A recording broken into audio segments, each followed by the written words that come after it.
Hello, this is Catherine, and welcome to 4 Ways to Ink a Linoleum Block or Other Relief Surface.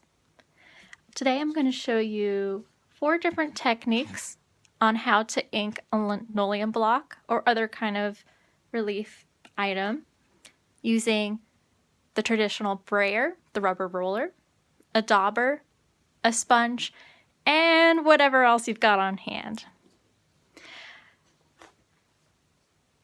Before I talk about that, I do want to talk about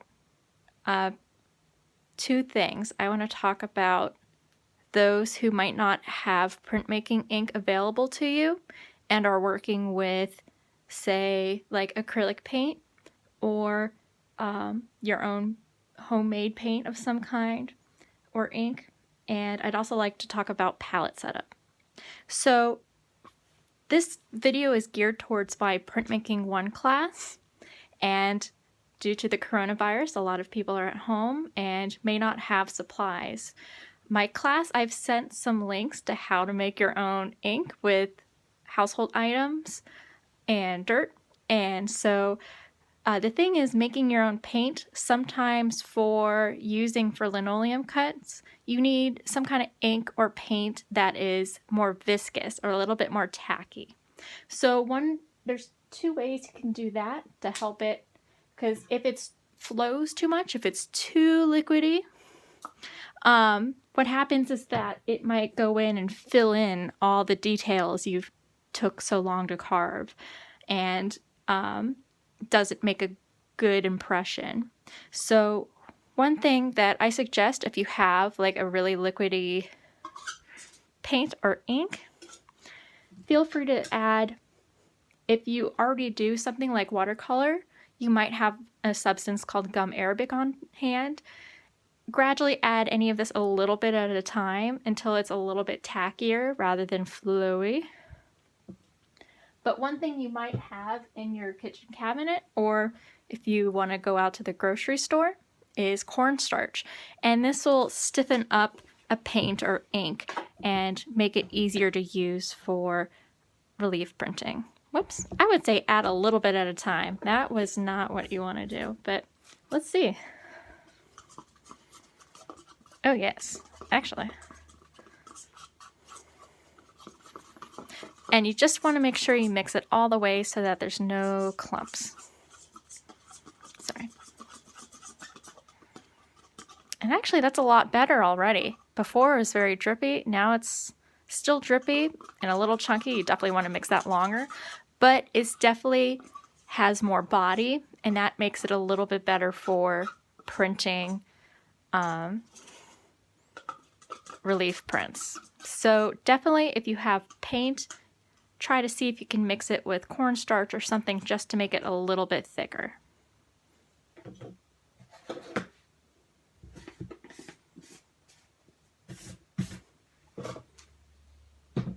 All right, and one note about how to set up your ink for printing. If you don't have a lot of space, or if you're working at home, I know in the classroom we have giant glass and plexiglass tables for people to lay out ink on. But if you're at home, A, you might not have a lot of space to work in, and B, you might not have something like a large piece of glass or plexiglass. I know I kind of have a homemade palette that I had to make for an oil painting class in college, and this uses, I think, plate glass from like an old frame and a piece of foam core that's underneath, and it's just simply duct taped from one side to the other, and this works great for a homemade palette. But you can also just use something like freezer paper or wax paper or parchment paper that has a little bit of a glossy side, or you can also use something like a paper plate. And if any of you already did painting, you might have something like palette paper, and you can kind of use this as your palette. Now, one note about freezer paper, wax paper, parchment paper, you'll definitely kind of want to tape it down on your surface. I would say tape it down flat on your surface, but in this case, I kind of taped it down to a piece of wood, so this will be portable in case I need to move it around.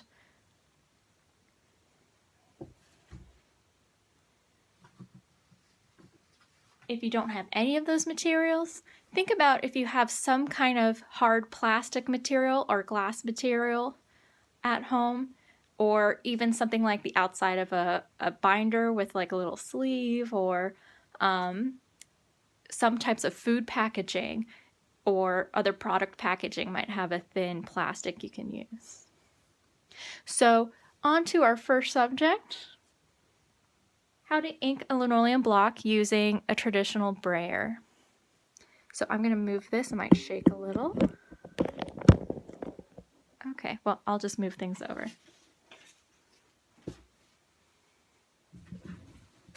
So this right here is what's called a brayer. It's essentially a piece of rubber and it's on a roller, and what's great about that is that it can make things completely flat, so that if you have really either flowy ink or if you apply ink on too thickly, it'll just fill in all those details. So this is a great tool for getting the ink nice and flat. So I'm going to I have like a pile of ink in reserve here. I'm going to lay out a bead or two of ink, so like a little bit of a chunk. I'm using a small brayer, so I'm not going to lay out too much at a time. So you take this and spread it out, and I like to get it to, these videos are for preparing students for hand printing at home. So usually I would say try to get a nice velvet hiss, but for hand printing you might actually leave it at like the orange peel stage, just to make it a little thicker, especially if you have really thick paper. Sometimes having more ink for hand printing is better. So as you can see, I've kind of spread that out, and I often might choose one side and spread it out from there. I've put down some newsprint to protect my surface I'm going to be working on. So let's see, I'm going to start from up here. Now I'm using what's called an ink with transparent base. So when using a roller, I have to be very careful of roller marks and areas where things overlap. I might go in one direction and kind of spread out from there. One thing, if you're using a shaped block, or if you have a block where like maybe you kind of carved out away from the center, you can kind of put scrap blocks nearby to help it like roll in difficult areas. So if I didn't want this dipping off the side, you can kind of just have a scrap piece of linoleum nearby so that it kind of makes the ink nice and even.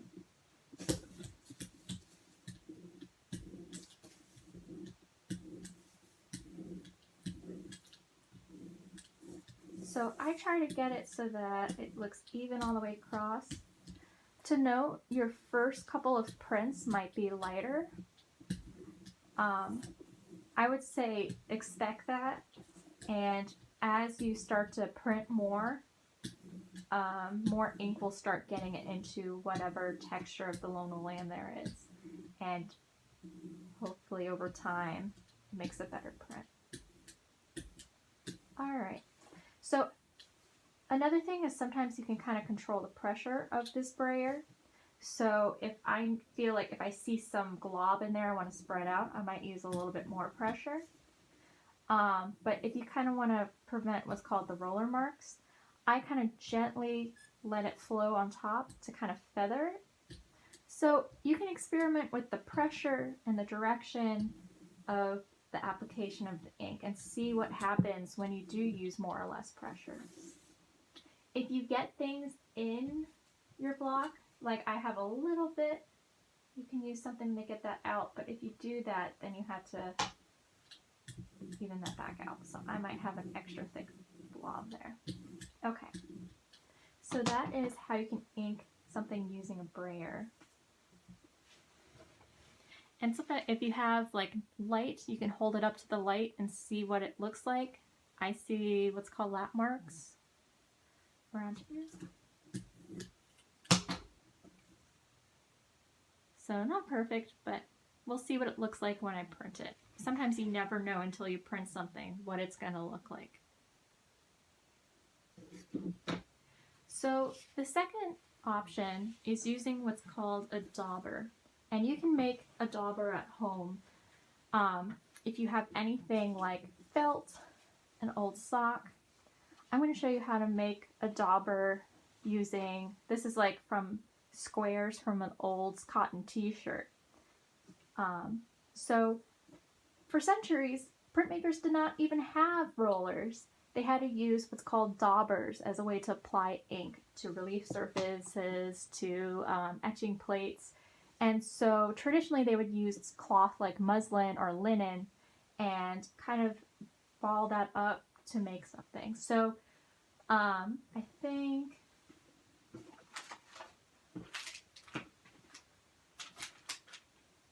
I had a rubber band. I can't find it. Oh, I found it. Okay. So I have two pieces. I'm going to take one and kind of just like ball it up.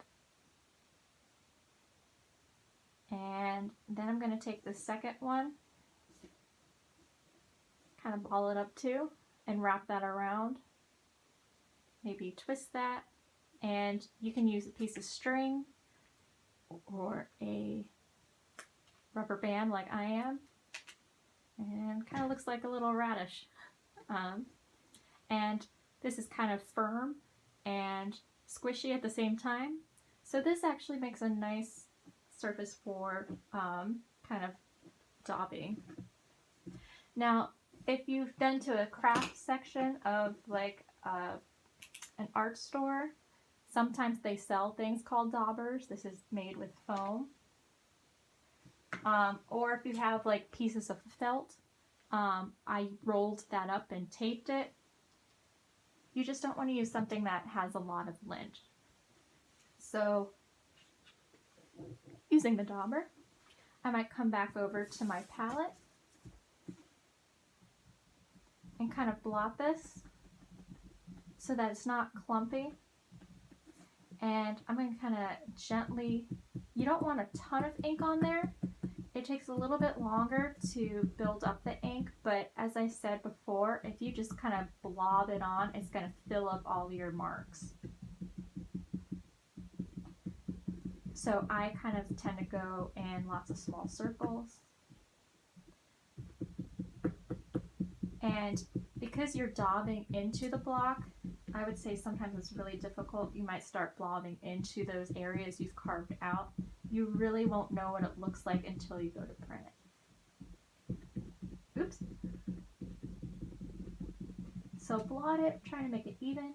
Or, hey, experiment with like what a dauber does that's different. This can be much more painterly.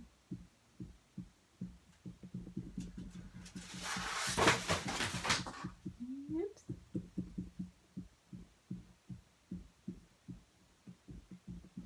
So the next thing is using a sponge.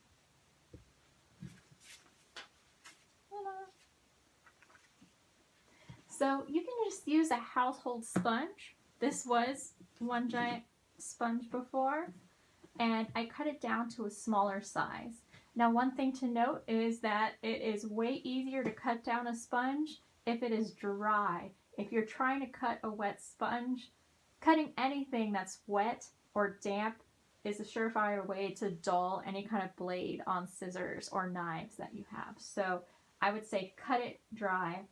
And before I actually use this for inking, I kind of I soak it in water and wring out all the extra water so that it's damp. So it'll make it a lot more flexible and easier to use. So just like the dauber, you can just use a household sponge of some kind to apply ink. So you might need a little bit more because more of the ink might go deep inside the sponge. and it might create a different texture, and it's a little bit more uneven. So just like the Dauber, it might take some time, and you might actually put more on if you have open areas, and kind of just be gentle around areas where you have your marks. And I would recommend blotting rather than smearing,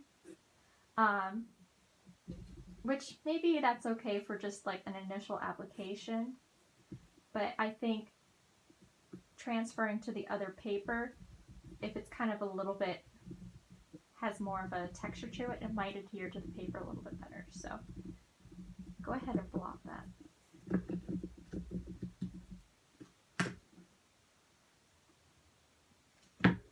And if you are working with found objects for the Relief Printmaking assignment, if you do not have linoleum or have less paper, you can kind of use anything on each of these objects. I would say do not use like a rubber brayer on anything that's really, really hard. So I probably would not use that on this walnut I found in my backyard, but you can probably use this on any of the softer materials, such as this.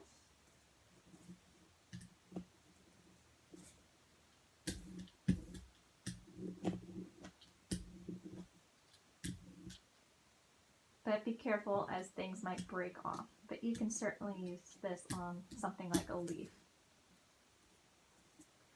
Fresher leaves are a little bit easier to work with than ones that are already dry and brittle. These might start to break. Let's see, I might do the back of this leaf.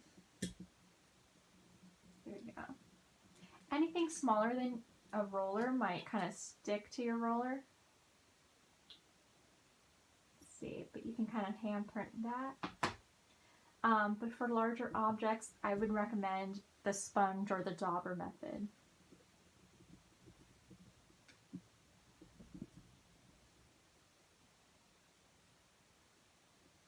Voila.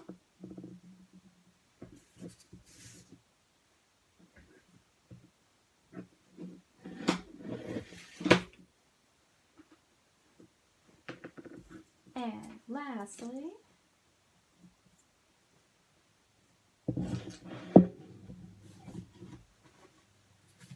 I would say if you don't have any of this, just use whatever you've got around the house. Usually there might be something, whether it's old socks,